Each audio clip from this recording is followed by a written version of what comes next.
Gia woke up to the sound of heavy boots on the stairs. Her small room in Seoul felt colder than usual. She was 19, with dreams of becoming an engineer. Those dreams were about to end. The door burst open. Two tall beings entered, one with scaly skin, the other with 6 limbs and large eyes. They wore black uniforms with the symbol Ja knew all too well, the Galactic Consortium. "Citizen Ja Kim, you have been selected for service," the scaly one said in a flat voice. "Pack 1 bag. You have 5 minutes." Ja's mother screamed from the hallway as more aliens held her back. "You can't take her. She's just a girl." But they could take her. And they did.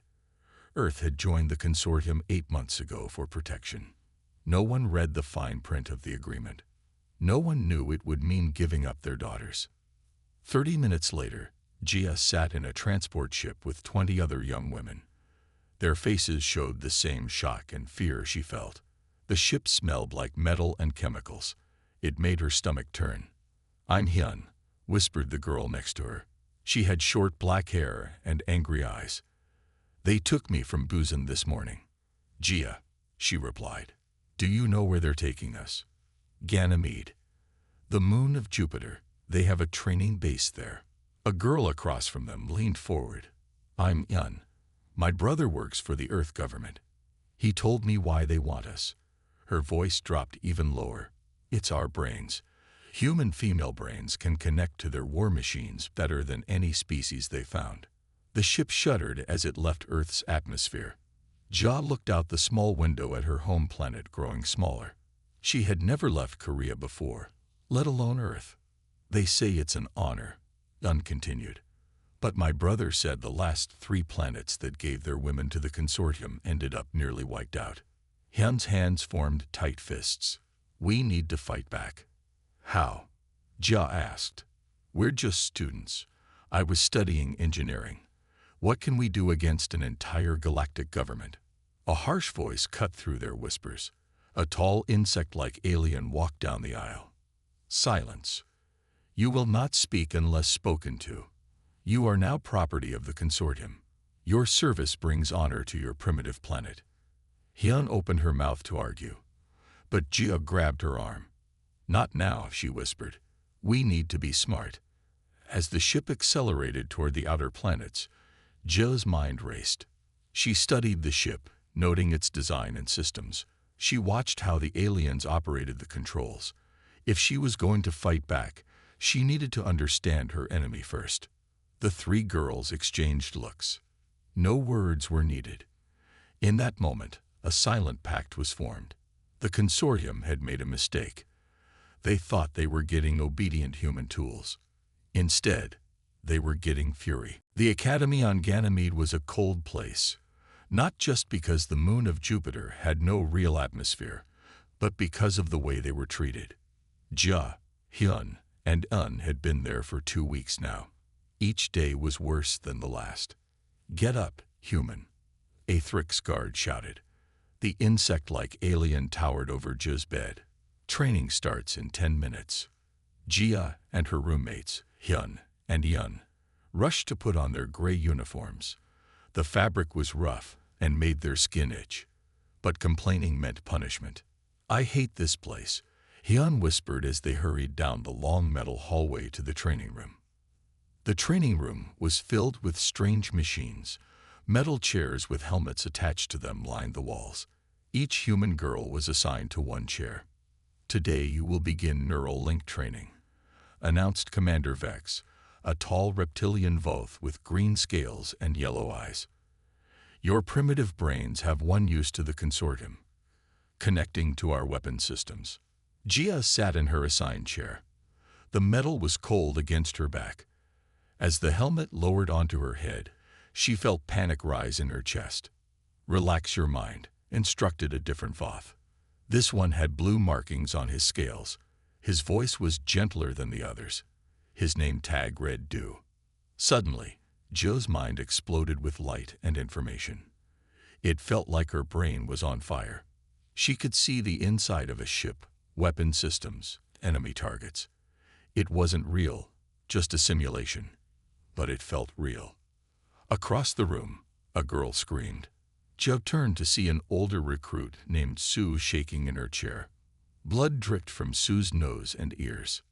Weak human. Commander Vex hissed. Remove this failure. 2 guards dragged Sue away. She looked lifeless, her eyes open but empty. What happened to her? Ian asked Instructor Du when the commander left. Du looked around nervously. The neural link burns out your brain over time. Some last longer than others. So we're just batteries to you? Hyun asked, her voice rising. Use us up and throw us away. Lower your voice, Du warned. The walls have ears. Later, in the dining hall, the 3 friends sat close together. The food was a gray paste that tasted like nothing. Sue isn't the first, Hyun whispered.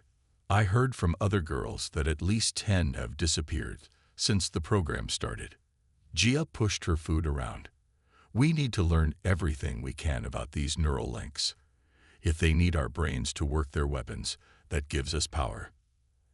And Instructor Du, Hyun added. He seems different from the others. Maybe he can help us. Or maybe it's a trap, Hyun warned. Jia watched as more human girls entered the hall, each looking more tired than the last. Some had the same empty look that Sue had. We don't have much time, Jia said. They're using us up fast. We need to act before we end up like Sue. The 3 friends nodded in agreement.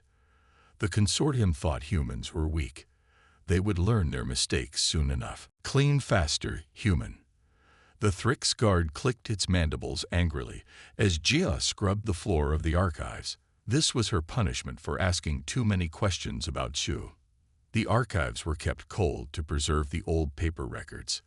Jia's fingers ached as she moved her brush across the metal floor. But being here was actually good luck. No one else was allowed in this room. Once the guard stepped out for a moment, Jia moved quickly to the nearest shelf. She pulled down a thin folder marked Species Conscription History. What she read made her blood run cold. Humans weren't the first. 3 other species had their females taken for the neural link program. The Talari, the Neph, and the Brel. All 3 were now listed as functionally extinct.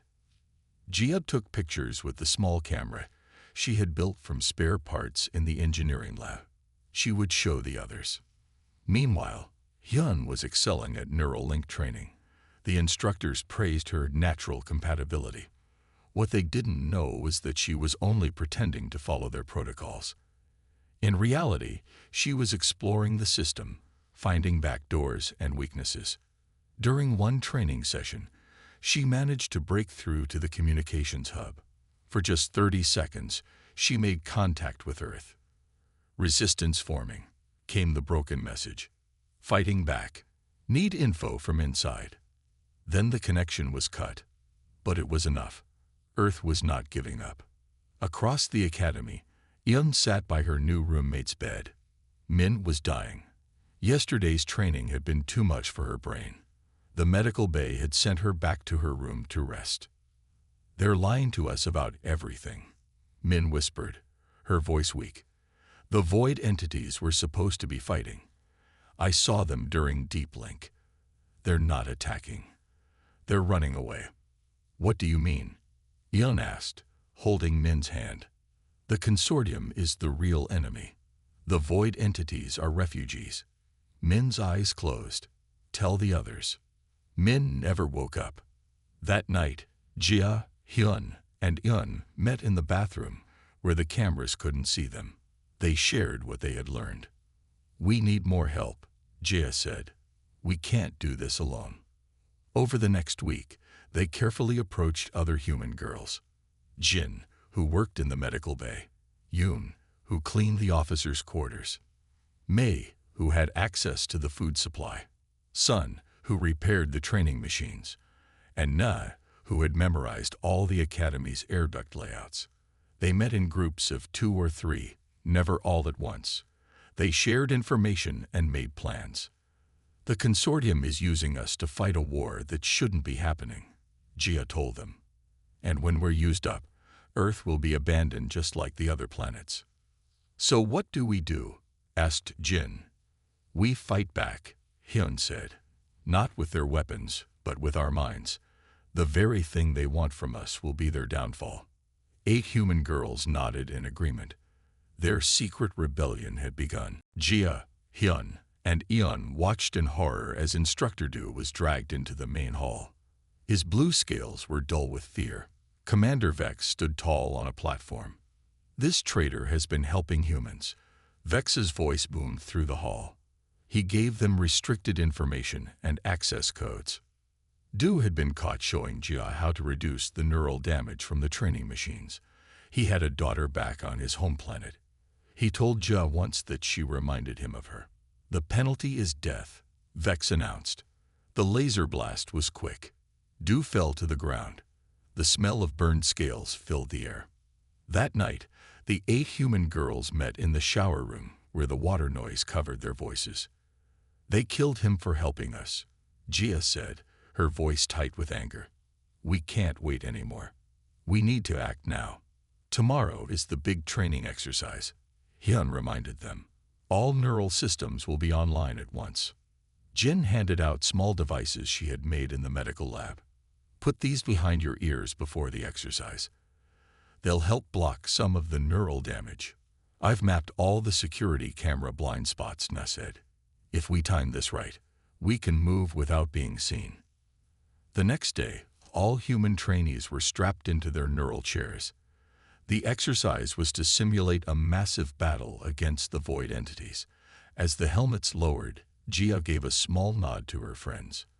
When the neural link activated, instead of following the battle simulation, the 8 friends used their combined mental power to hack into the Academy's main computer. Hyun sent the evidence they had collected back to Earth. The records of other species, the truth about the void entities, the neural damage reports. At the same time, Jia and Eun rewrote the training programs to reduce the harmful effects on human brains. Midi, Sun, and Nei created false alarms in different parts of the Academy to distract the guards. Jin and Yoon monitored everyone's vital signs, ready to pull them out if the neural stress got too high. For 6 minutes, they controlled the system. Then the alarms went off. Unauthorized access. The computer voice blared. Security breach. Guards rushed in, pulling helmets off the human girls. Commander Vex's eyes burned with rage. Lock them all down, he ordered. Find who did this. The Academy went into lockdown. The human girls were separated and questioned for hours. No one talked. 3 days later, Jia, Hyun, and Sun were called to Commander Vex's office. You 3 will be sent to the front lines, he hissed.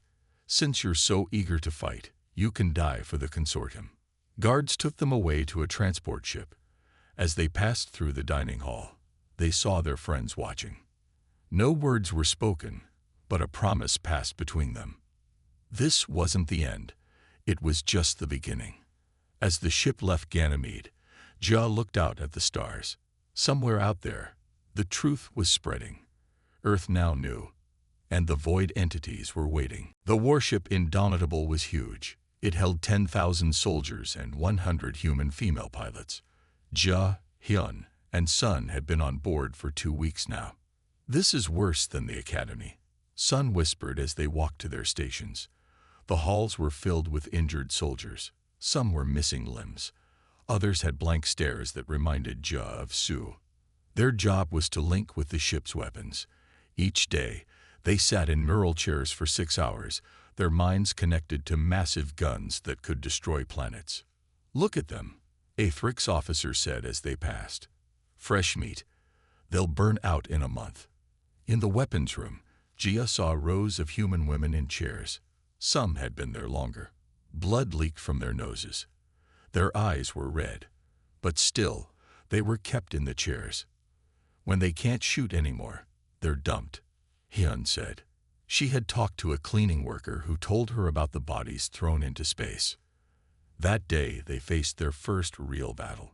The void entities appeared near the ship, huge, glowing beings that seemed to fade in and out of view. They didn't look like monsters. They looked like light made alive. As Jia linked with her weapon station, something strange happened. Instead of just seeing targeting data, she felt something touch her mind. Asterisk not enemy. Please listen asterisk. The voice wasn't in her ears. It was in her head. Asterisk we protect. Consortium wants core. Must not have asterisk. Jia tried to respond with her thoughts. Asterisk what are you protecting? Asterisk. Images flashed in her mind. A glowing technology.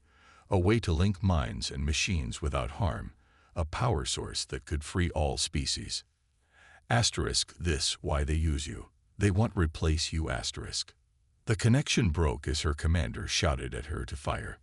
Jia fired wide, missing the void entity on purpose. After the battle, Jia told Hyun and Sun what she had experienced. They're not attacking us, she explained. They're protecting something at the center of the galaxy, something the Consortium wants. That's why they need us, Sun realized. They need our brains to fight this war until they can get that technology. Once they have it, humans become useless, Hyun added. Jia nodded. I need to tell the ship captain. Maybe he doesn't know. That night, Jia requested a meeting with Captain Dorn, a senior VOF officer. She told him everything she had learned. His response was not what she hoped for. You've been compromised, he said coldly. The void entities have infected your mind. He pressed a button on his desk. This human needs neural reconditioning. Schedule it for tomorrow. Guards grabbed Jia. As they dragged her away, Captain Dorn spoke again. You'll make a good example of what happens when humans forget their place. In her cell that night, Jia felt despair. But then she remembered. She wasn't alone. Hyun and Sun were still free. And somewhere on Ganymede, 5 more friends were working for the same cause. Tomorrow might be her end, or it might be a new beginning. Jia sat in her cell, counting the hours until her mind would be erased. The neural reconditioning was set for 800 hours. It was now 200. 6 hours left of being herself. A soft hiss made her look up. The cell door slid open. Sun stood there with a small green alien beside her. Hurry, Sun whispered. We don't have much time. The green alien had 4 arms and large round eyes. I am Rill, he said in a quiet voice. I fixed the ship's engines. I do not believe in what they do to you humans. Rill handed Jia a uniform with Consortium markings. Put this on. You will look like a medical worker. As they moved through the dark halls of the ship, Sun explained, Rill has been helping humans in secret. He showed me how to shut down the security cameras for 2 minutes. Where's Hyun? Jia asked. Already in the shuttle bay. Sun replied. She's the best pilot among us. They reached a small door marked Maintenance. Inside, Hyun was working on a shuttle's controls. About time, she said without looking up. We launch in 3 minutes when the patrol changes. Jia grabbed Hyun's shoulder. Thank you. Both of you. I thought I was finished. We made a promise. Sun reminded her. We stick together. Rill handed them small data cards. Maps of safe zones. Places where others like you have gone. The shuttle bay doors opened automatically at Rill's command. The small ship slipped out into space just as alarms began to sound on the Indomitable. Hyun was as good as her word. She flew the shuttle like she had been doing it all her life, diving between larger ships as a space battle erupted around them. The void entities are attacking. Sun pointed at the view screen. The glowing beings were all around them. A blast hit their shuttle. Warning lights flashed red. We're losing power, Hyun shouted. I need to land somewhere now. Below them was a small moon, unmarked on their charts. Hyun aimed for it as the engines failed. The crash was hard. The shuttle's front end crumpled against rocky ground, but they were alive. As smoke filled the cabin, they grabbed emergency packs and stumbled outside. The moon had a thin atmosphere. They could breathe, but it was cold. Now what? Sun asked, looking at the wrecked shuttle. We find shelter before we freeze, Jia said, pointing to a ridge of rocks nearby. As they walked, a figure stepped out from behind the rocks.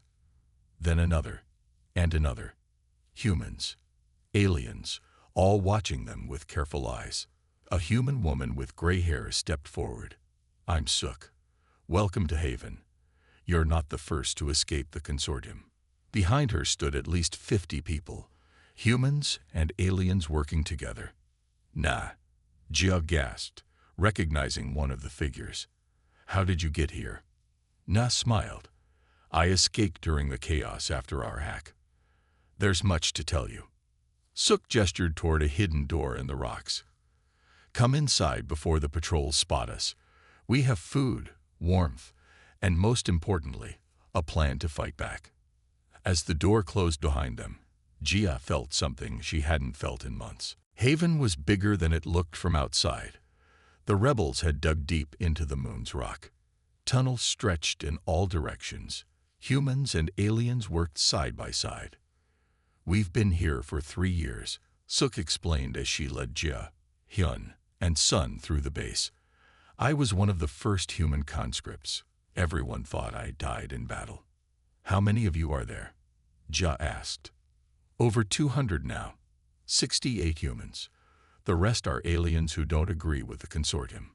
In a large room filled with screens and equipment, Nay was working with a mixed team.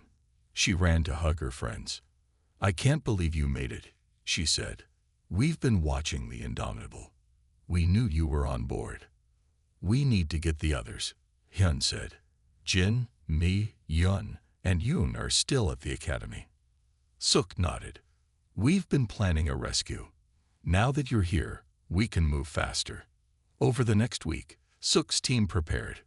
Ril, who had escaped on another shuttle, helped them understand the consortium's patrol schedules. On the 8th day, a small team left Haven in a stolen consortium ship. Jia wanted to go, but Sook needed her for something else. "Your connection with the void entities is rare," Sook explained. "We need to understand it better."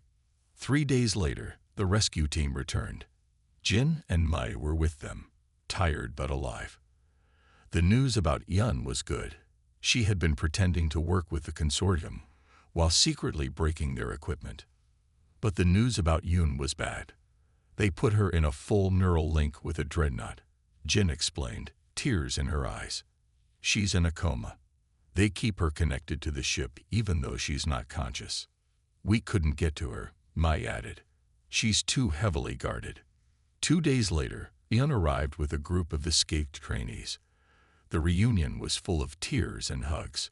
"I've been sabotaging their neural link chairs," Yun said proudly. "They think it's equipment failure." That night, the friends gathered in Sook's planning room. They shared everything they knew. Jin explained the medical effects of the neural links. Mi showed how the food supply chains worked. Yun revealed the Academy's weaknesses.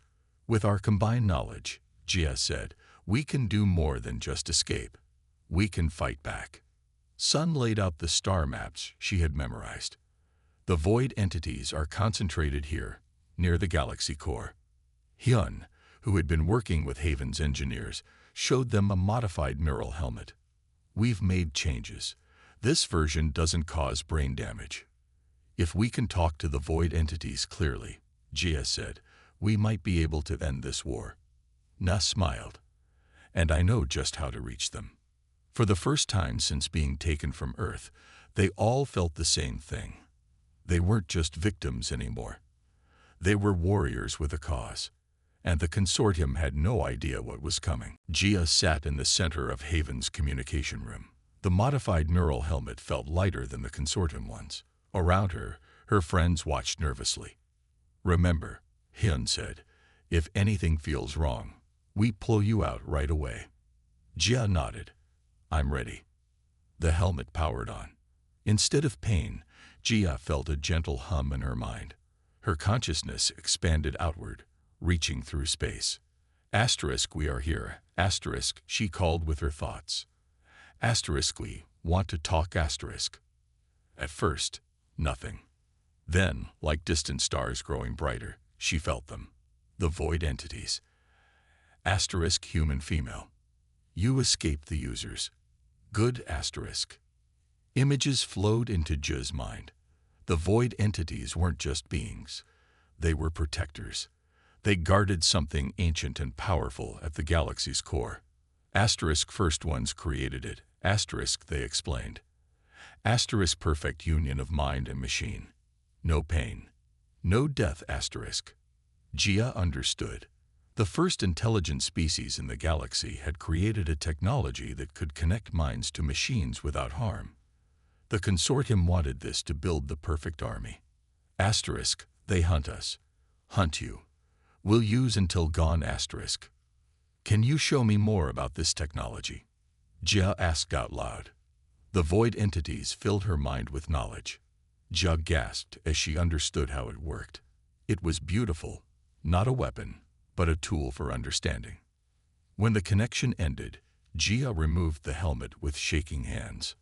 I know what they want, she told everyone, and I know how we can stop them.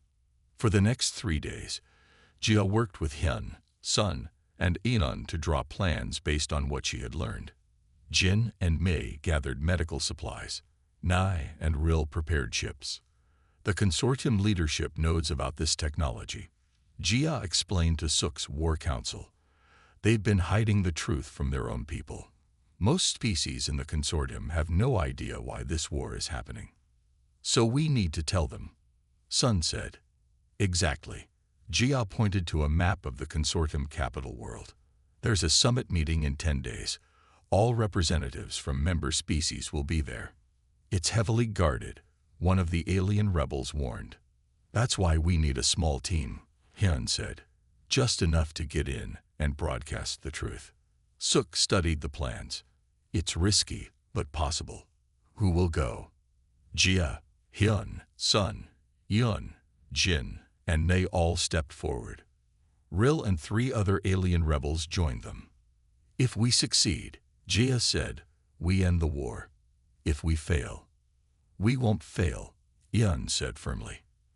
That night, as the others slept, Jia sat alone looking at the stars. She thought about Earth, her family, and all the girls who had been taken. A soft voice spoke from the darkness. Can't sleep. It was Suk. The older woman sat beside Jia. Are you scared? Suk asked. Yes, Jia admitted, but also ready. Suk nodded. That's good. Fear keeps you sharp. Readiness keeps you alive. What if we're too late for Yoon? Jia asked. We fight for her anyway. Suk said simply. That's what humans do best. We fight for each other. The next morning, the mission team boarded their ship.